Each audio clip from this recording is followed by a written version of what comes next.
Well, Joe, it was a devastating finish there, and pretty impressive as well, taking out somebody like Diego. How did that feel for you to get back in there and put on that kind of display? A little surreal. You know, I hit him with a really good right hand. You know, we didn't know what he was going to do. Plan A was he comes bowing across the cage, and he tries to take me out, tries to punch me in the face. B was, you know, if he tries to circle back and be a little more tentative like against Jim Miller. And he came out a little tentative, but I didn't know if he was trying to suck me in and try and, you know, pressure me after. And kicked me in the body, kind of annoyed me a little bit. Kicked me in the leg, annoyed me a little bit. Punched me around the ear, really annoyed me. And then I was pretty sure he was not going to rush me at that point. So I came forward and I connected pretty much, I think, the first right hand I threw. And then from there, it was just, you know, ting, ting, ting, ting. I felt like I couldn't miss. So if you sat there and said, I mean, you looked at the referee several times. Yep. Were you concerned? I mean, what do you do in that situation when you're leveling the guy and you're kind of worried about himself? I slumped him against the fence on the far side, on over his corner was, and I felt like he was like dead against the wall, you know. But he came to a little bit. I was surprised he recovered, but I knew I just had to put it on him a little bit more. Chased him all around the other side of the fence, other side of the octagon, and I hit him a couple more times. Mouthpiece went flying. I'm hitting him.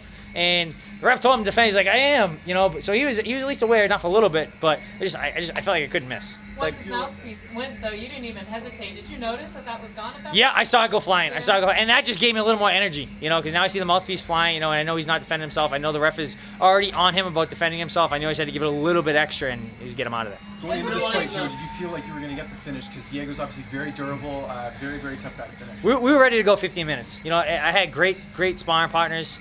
You know, they did a great job at kind of emulating him and doing that style. And like we were splitting around, so I do like a 4 or 5 minute round, but with a couple different people. You know, so I was ready to do whatever I had to do. But I thought it would take a little bit longer. But the first right hand I threw, I think, you know, really took him out. How important was it when you were landing your strikes on him to stay calm as well, not allow him to catch you with something as well, because you seem to be taking your time while also being aggressive. My boxing coach always preaches quick, but not in a hurry. The last thing we want to do is run into something. You know, we get him really, really hurt, and we get too overzealous. We come forward too much, and he hits us with, you know, the good shot. So quick, but not in a hurry. It was important that I didn't rush ahead. You guys are good friends. What happened backstage after the fight? Obviously, Diego's devastated. Yep. It wasn't the fight that he was sort of looking for. Did you guys share any words? Did you guys say anything to each other? What kind of moments did you share? So we were friendly before this. You know, we promised everyone we'd try to kill each other in the fight, which we did. And then we were cool after, you know, like I told him great fight, you know, I appreciated, you know, taking the fight, blah, blah, blah. And, you know, he was telling me, oh, you know, you had a good fight, I didn't, you know, but like, it's the way it goes. Unfortunately, you know, doesn't matter how, you know, this entire card is packed with really, really good fighters. Half of us are losing. And it's the way it goes every single fight card. So it sucks. It's a terrible, terrible existence as a fighter sometimes, knowing that, okay, you know, half the fighters here are going to lose, but it's the way it goes. What does it mean to get this win, just with the fact that you guys were supposed to fight a long time ago? It looked like the fight might never happen. Here it happens, not just on any card, but on UFC 200. You know, it's awesome. You know, it's one of those fights that I wasn't super excited for until, you know, it was a possibility and we were talking about it. Everyone got excited about it, so I got more excited for it, and it didn't happen, you know. So to actually, you know, I think it was like a year and a half ago, you know, to actually get it out of the way and, you know, actually have it take place now is just great. Was there anything different about this camp for you? It seemed like you had a little bit of different energy in there. Or was it just we shortened camp by quite a bit. You know, so normally we'll spar for 8 or 10 weeks, and we'll spar 2 times a week usually. So you're talking like maybe 10 rounds a week, something like that.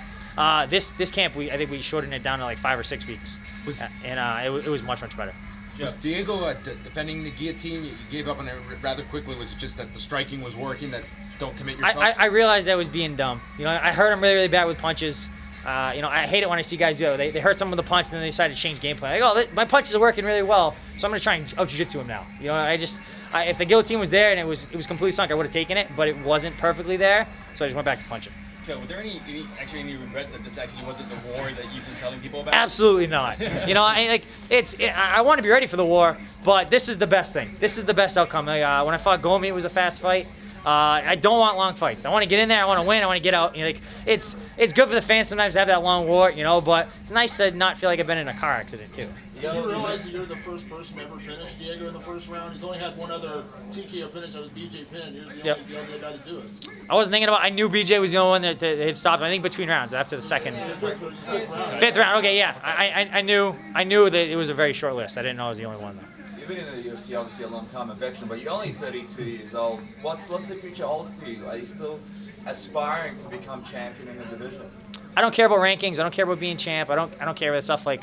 There's so many guys that are like they're number 1 contender, number 2 contender. Like Frank Yeager, he's fighting for interim title, but he should have got a title shot a long time ago. It doesn't matter. You can do everything right and still not get there. So I don't worry about it too much. Like I'm gonna fight. Like I honestly feel like I'm getting better all the time.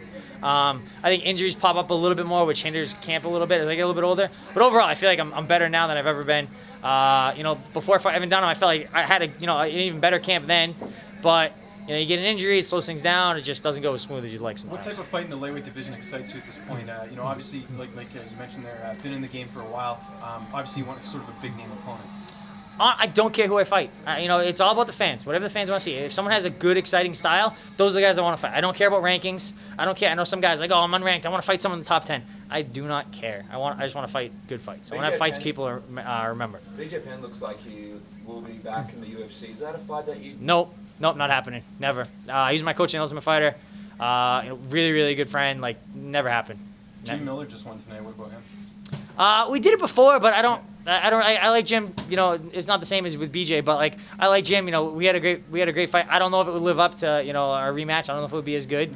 And honestly, I think rematches are kind of boring. I'm not that excited by rematches. You look back at the ref a couple times when you're hitting the eight. Yep. Were you surprised he let it go on so long? A little bit. Like I said, I thought he was done in the beginning when he slumped against the fence on the far side, and then so we heard him really bad there. We chased him around that cage. We heard him again. And at one point I felt like Diego was just covered up and wasn't doing much of anything. And I was just landing good shots, consistent good shots. I was a little surprised the ref let it. I was surprised the ref let it go that long. You and Diego are pretty good friends. I mean, like you just talked about. People have talked about his future in the UFC. Do you think that he should consider retiring at this point, as all the wars he's been in? I hate when people start telling people they should retire. I really do. I mean, you have one off night that's not a reason to retire. He's had a lot of great fights. He's been around for a really long time. I think it's crap. I get people that ask me every single time I have a fight that doesn't go perfect. Like, oh, how many more you have left? What do you think? It's like, that was a bad fight. Like, everyone that's here is very, very good. I don't think that because Diego lost tonight that he should be thinking about retiring. I don't think he should be thinking about anything like that. Like, you had a bad night. Go home, get over it, and get back in the gym. What do you do now? Do you go home? Do you go out for dinner tonight, or do you sit out there in front row like a fan? I'm probably going to go to the green room and grab some food. I'm going to watch all the fights for sure. I'll probably get some In-N-Out, and we'll probably just hang out. I don't go out. I don't drink. I don't do anything fun. I eat food, and I train. So that's pretty much all we're going to do. What was your reaction when you found out John Jones was pulled off his card for the obviously USADA violation? I was talking to Dave Schaller at the media scrum thing the other day, and I'm like, it's great. We made it here. Like, no one got hurt. It's the best card ever. And he's like, stop it. You're jinxing it. Like, you're going to, like, there's no one's going to get hurt at this point. Like, nothing could happen. And then, like, 3 hours later, John Jones got pulled. So it was like, I kind of felt like a jinx a little bit.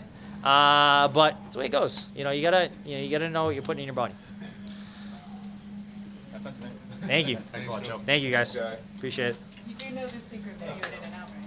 Oh, yeah. Animal style. Yeah. Cool. I'm well aware. That's what? There's a secret menu at In-N-Out. When we're going back, we did an Airbnb. So on the way back, I'll send one of my guys for like 30 cheaper.